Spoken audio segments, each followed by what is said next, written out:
Alex, no, go away. Record. Okay, waiting for us to appear. And let's do the, we heard that. Let's do the opening music. Very fancy show, Laura. Okay, I think we're ready to go.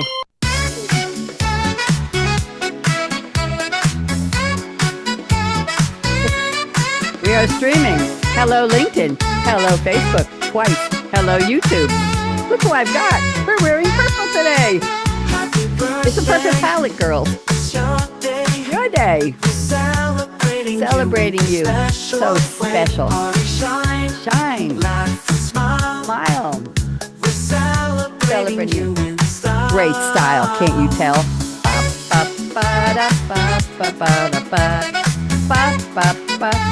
Okay, it's time for us to give the Suno Orchestra a break. Thank you for that wonderful introduction, orchestra. I'm Bonnie D with my very special, very beautiful lavender palette guest co-host Laura D. Laura, before I start, I'm going to give you 2 sentences to tell everybody who you are and what you do. Go ahead. All righty, that sounds great. I am an actor, a voice actor, and the shameless hussy of on-camera confidence. What I do is I help executives shine on camera for videos, for interviews like this or anything else. But if you just don't want to be on camera, I can do it for you because I perform. I do that. And look how beautiful she is. Look at the color. We didn't plan to both have. Look at the colors. And even the birthday sign behind. Unbelievable. We're Okay. insane. I'm going to do the opening here. We have got celebrity birthday. I'll tell you in a second. Here we go. Pop the confetti. Light the candles fast, not near the computer.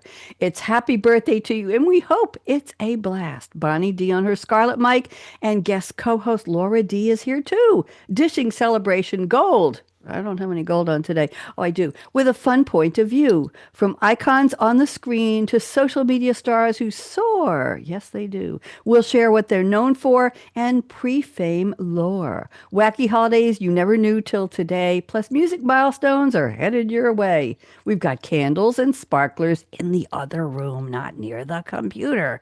Frosting on the cake, a delicious blend only Laura and I could bake. Ooh, good. So buckle up, darlings. A fun show is in store.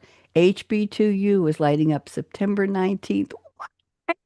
September with glam, with bam, and with more. And now I'm going to start with events in music history. Here we go. Let's go back to 2005. We're going backwards we're going from the current time all the way back in history. Fergie with her group, the Black Eyed Peas, I remember them, appeared on the TV show Viva Las Vegas. I remember that. That was the episode of the TV show Las Vegas. I watched it, where she met the star, the handsome Josh Duhamel. Guess what? They got married 4 years later. So that's an event in music history. Somewhere in there's music. Oh, it was Fergie. Laura, you've got the next one. Yeah, guess what? Back in 1997, the pitch correction software Auto-Tune hits the market, and it soon becomes ubiquitous in recording studios, especially after Cher hits #1 with her Auto-Tune Believe. Did you know that was auto-tuned? I didn't know that. No clue. I love that song. It's a great anthem. It's a great disco song. And I love the song. I got to go back and check that one out. 1996, the year before, George Benson. Oh, did I love his music? Got a star on the Hollywood Walk of Fame. He's long gone, but that's nice to know. Laura? Well, let's go a little further back in time to 1991, and Michael Jackson is a guest voice on The Simpsons. How cool is that? He played a patient named Leon Kompowski, whom Homer befriends. That's nice of Homer. I think it was a mental patient, but I didn't put that in there. In 1990, the year before that, we're going backwards this time. Eddie Vedder is selected as the lead vocalist of what became Pearl Jam after Jeff Ament, Stone Gossard, I like that name, and Mike McGready heard his demo tape when he added vocals to 3 instrumental tracks of music the band had recorded. So he came in and said, "Oh, that sounds really cool. I think I'll sing over it." And they said, "Okay, you're hired." That's an interesting way to get a job, isn't it, Laura? Hey, whatever works. But let's just go forward in time. Or no, we're going back to 1987. The Grateful Dead hit #10 on the US Hot 100 with Touch of Grey. And believe it or not, that was their only hit song. And that's why I go to my salon once a month because of Oh, their song, you know? we don't talk about Greg. No, we don't. 1981. Thanks to MTV Airplay for the lead single Start Me Up, the Rolling Stones album Tattoo You, that's an interesting name, goes to number one in the US for 9 weeks. It's their last number one album in the US. Do you remember Start Me Up? I think I Yep, do. Yeah, I think very, so. very cool Yep. song. Go. And I remember 1970, Diana Ross, after leaving the Supremes, got her first number one solo hit with Ain't No Mountain High Enough. Ain't no mountain high enough. Wonderful song. Classic. 2 years before that, see, I never go backwards. I usually just go from the oldest dates to the current, but I think this is more fun. 1968, Barbara Streisand had her first film role playing Fanny Brice in Funny Girl. That was the role she originated on Broadway. I Mhm. think I saw that. She won the Oscar for Best Actress. Good move, Babs. Sharing the title with another icon in acting, Katharine Hepburn, who won for The Lion in Winter. So they gave out two Best Actress Oscars. How creative, right? You bet. And while we're going back in time and getting younger and younger, 1960, Chubby Checker's version of The Twist goes to number one in the US, while the original version by Hank Ballard and the Midnighters peaks at number 28. And Checker's version is number one again in 1962, so clearly he was doing something right. Clearly he was. I've had the twist played at some parties I've gone to, and about 5, 10 years ago, and you look around at the age of people and you say, "Do we need to have an ambulance outside? Let's do that twist again." It's like, there goes the hip. Which one? The other one. Okay. Well, that's it for our music history. Let's go to celebrity birthdays. I'm going to start us off with Jeremy Irons, very Mm. iconic actor. He's 77. Happy birthday today, Jeremy Irons. English actor known for his sinister vocal performance as Scar in The Lion King, and he played the villainous Simon in Die Hard with a Vengeance. He sure had a range there. He does. He received Best Actor Oscar for playing Klaus in Reversal of Fortune. In 2019, he started starring as Adrian Velt in HBO's Watchmen. I don't watch that show. I might have to take a look.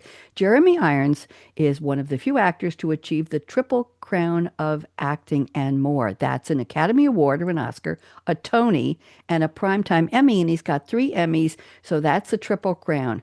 Oscar, Tony, and Emmy. That's a nice group of friends, right? And he also won 2 Golden Globe Awards. So, Yeah, okay.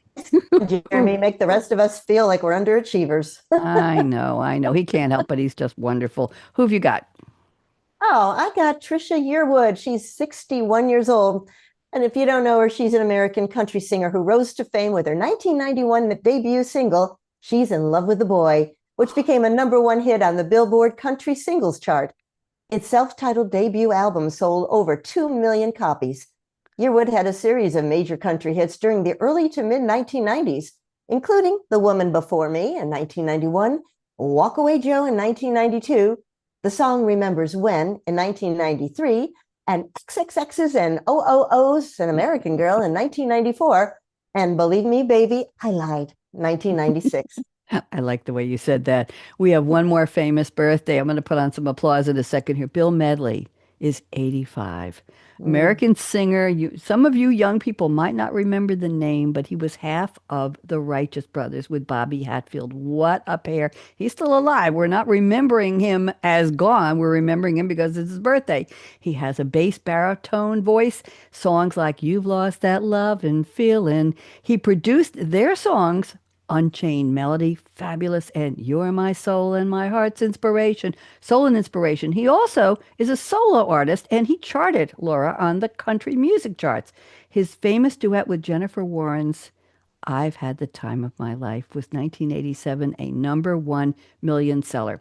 Interestingly enough, Bill Medley's early influences on his singing included Little Richard, who he heard when Bill was only 15. Oh, maybe that was even late Ray Charles, Bobby Blue Bland, and B.B. King. That's a lot of B's. Bill Medley first formed a singing duo called The Romancers. I like that name. And he started to write songs and record multi-track recordings in his living room. Now that's an early passion. At 19, he wrote 2 songs recorded by the vocal group The Diamonds. I remember The Diamonds. Bill Medley first met Bobby Hatfield. Get this, and this is the value of networking, Laura, many years ago. a friend named Barry Rilera was in Bobby Hatfield's band, The Variations, and he was also in Bill Medley's band, The Paramours. And he said, "Why don't you two go so you see each other's show?" Well, they did. And they started performing together as the Righteous Brothers soon after they met in 1963. They adopted the name Righteous Brothers, and their first single was the medley penned. He wrote this, Little Latin Loopy Loo. Remember that? Oh, I do. And it just goes to show you the power of networking and referring people and all kinds of good stuff. Is that something? We have two in memoriam. I'll save the applause for after these. You start. Go ahead. Oh, already. Oh, Mama Cass Elliot. Hmm. She was only 32 years with us from 1942 to 1973, but what an impact. An American singer and songwriter known for her powerful contralto voice and stage presence. She became a folk singer in 1963 and achieved overnight success in 1965 as a member of the 1960s group and one of my favorites, the Mamas and the Papas. After the group disbanded, she released 5 solo albums. In 1998, she was posthumously inducted into the Rock and Roll Hall of Fame up in Cleveland for her role in the Mamas and Papas. Wow, Mama Cass, amazing. And Adam West, I didn't even know he was gone. He was Oh, born in 1928. He lived for 88 years. William West Anderson, known as Adam West. Anybody doesn't know the name? American actor. That's right, Batman. Ba-da-da-da-da-da-da. 1960s TV series and movie Batman. He reprised the role until 2017. That's the year he passed away. He's also known for his eccentric characters and voice acting in the animated shows The Fairly Odd Parents, Family funny. Guy, I know that one, The Simpsons, and Rugrats. Before we go to social media, let me go put on some cheers here and see if we... Happy birthday to all of those. Happy, happy, happy birthday, even to the ones who are gone. And we're going to do a couple of social media star birthdays. I'll start this one off on YouTube. We have a young man who's 23, that's young, Laura, whose name is Mm. Picaro exclamation point. So it's Piicaro. I have no idea what it means. He has 3.8 million subscribers on YouTube. He also has 1.7 million on TikTok, and he has 19 million likes. Interesting. Now, here's what he does. He has a try not to laugh video series that he did. He started it in 2023. In less than a month, Laura, he got 15 million views. Oh, 15 I'm jealous. million views. What he does is he tries not to laugh, and he says to the viewer, "Don't you laugh either." He watches funny short form clips, memes, GIFs, or GIFs, and more. And he says, "Now you don't laugh, and neither will I." Apparently, 15 million people wanted to watch those with him. The majority of his videos on YouTube and TikTok have millions of views. Laura, how? People just love to laugh. Well, this next person is the same age as my daughter. He's a TikTok star. His name is Kyle Thomas. He's only 21. He's got over 35 million fans.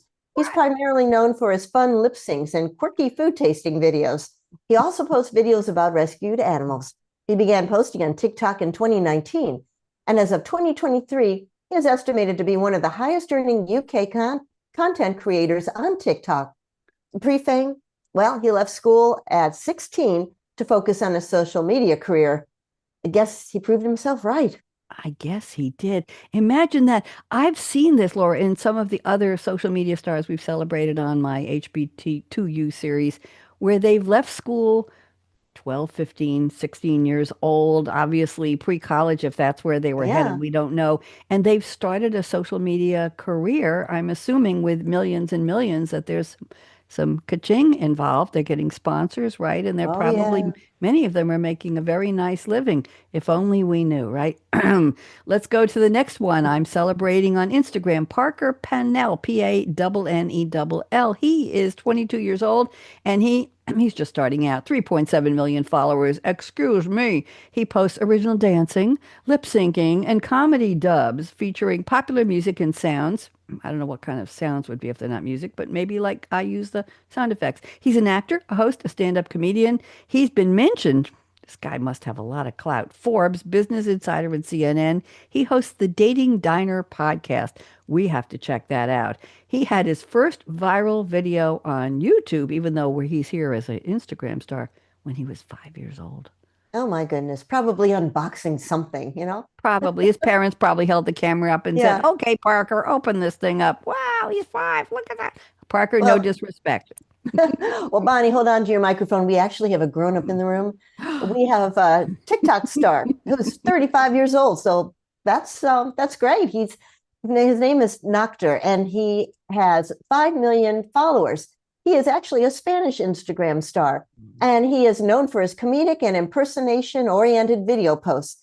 He has worked professionally as a comedian and performed in venues throughout his native country. So it sounds like he started on Instagram and now he's making this big splash over at TikTok. I think we can do a laughter track for this. And the laughter is not mocking, it's saying we appreciate you for your sense of humor, some of you doing comedic comedy skits and sketches and all that, but for making us smile. There you go, all of you social media stars. It's time for us to go to our wacky holidays. I'm going to start us off. I will start the first holiday and then Laura will start the second one. The first one is National Butterscotch Pudding Day. Okay, September 19th. I'll start with the origins. There were several theories, Laura. Apparently, it's very important that we look at all the theories because historically, we're not sure where it started. One claims that the word scotch in butterscotch denoted the cutting or scoring of the candy, a butterscotch candy, into pieces before it hardens. Other theories say scotch is a derivative of the word scorched. Well, they have a bunch of letters in the same. And it refers to the heating of sugar at high temperatures. And there's another possibility that it was a product of the far north of Scotland. Hmm. Okay, why don't you take us into the story? Go ahead. All right. Now, butterscotch pudding has emerged as a distinctly American dessert. And what it does is use the caramelized butterscotch flavor created by the British, often in a custard form. The first recipe included milk, butter, eggs, and brown sugar. And by the way, in contrast, caramel or caramel uses white sugar. Do you say caramel or caramel? What do you prefer? I usually say caramel, but if it doesn't have that extra A in there, I'll say caramel. I usually read whatever I see. I'm a voice There you actor, go. supposed to do that. Well, we're going to go back in time. We finally got a date on this one. In Ah, 1817, members of England's royal family, excuse me, they liked eating butterscotch candy as a dessert. They didn't say what size they were or whether they were scored big or little. There's a lot of innuendo in that one. Many believe the confectionery was invented by Samuel Parkinson, who lived in Yorkshire.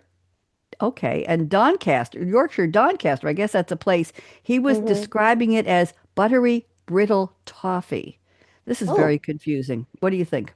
well, about 31 years later in 1848, the Doncaster butterscotch candy recipe is included in a publication of the Liverpool Mercury newspaper. So Liverpool's been around a long time before the Beatles.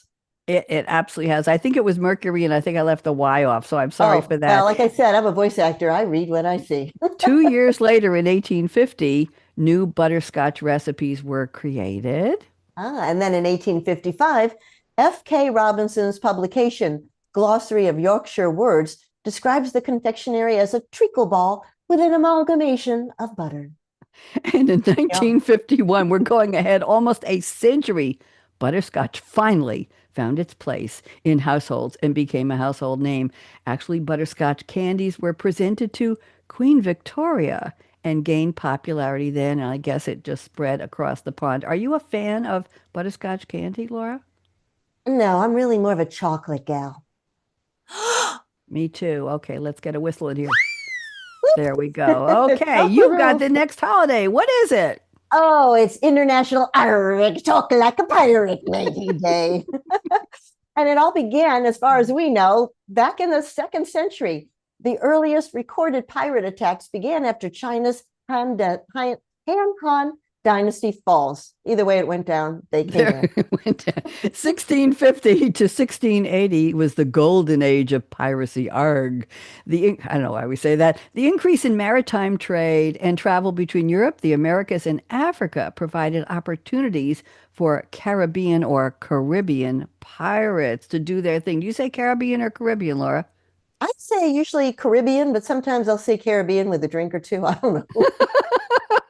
Okay, what's our next date? Oh, well, hey, the ladies got to get in on the action. So in the 1800s, female pirate Ching Chi commands a fleet of 1,800 ships and between 40,000 to 80,000 pirates. She Queen of the was seas. a Busy lady. Well, I was going to say girl, but Yeah, I'll say lady. Can lady. you imagine a female pirate with a fleet of 1,800 ships? I have to read more Yes. about her. Why hasn't anybody made a movie about her? Do you Well, I think think? Disney needs a pirate princess, don't you think?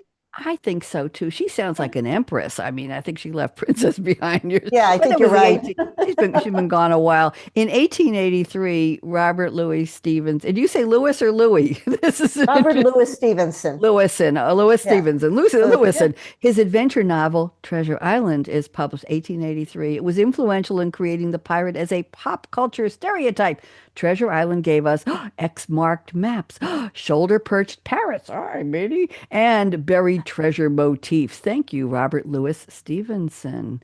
Laura? But the kids all love it. Back in 1967, Disneyland's Pirates of the Caribbean or Caribbean, I think they say it that way. The ride opens and it remains one of the park's most popular attractions. The last attraction Walt Disney worked on before his death, Pirates immerses visitors in the detailed world of a Caribbean port falling victim to pirate plunder. Oh, Pirate Splendor. Okay, and we have one more, 1995, which is how much? 30 years ago? Today. Well, not necessarily today, but today's the holiday. So, two Okay. friends, this is interesting. Two friends from Oregon were joking while they were playing racquetball. Now, I used to play a lot of racquetball, Laura, and there was really no time to joke. I mean, you're busy hitting that ball on the front wall, the back wall. Yes. You got your goggles on. You're trying not to get hit in your legs. Unbelievable. I played singles, not doubles, with men usually. They quietly celebrated this thing called Pirates Day, this fake holiday with a few friends. But in 2002, so this went 7 years later, one of them said, "Hey, let's do more with this holiday." I don't even know what their names are. So they wrote to the humor columnist Dave Barry and they said, Oh, "Would you like to be a spokesperson for National Talk Like a Pirate Day?" Well, Dave Barry said, "That's really funny." And he agreed. What did he do? What he always does. He wrote a column about the holiday. It got national prominence and spawned a wave of talk like a pirate celebrations. And that's how we got the holiday. So I'm going to do a round of applause here for you and me, Laura. And we're going to wave goodbye. There we go. We're going to go out with the song. I had to bring the orchestra back. Tune orchestra.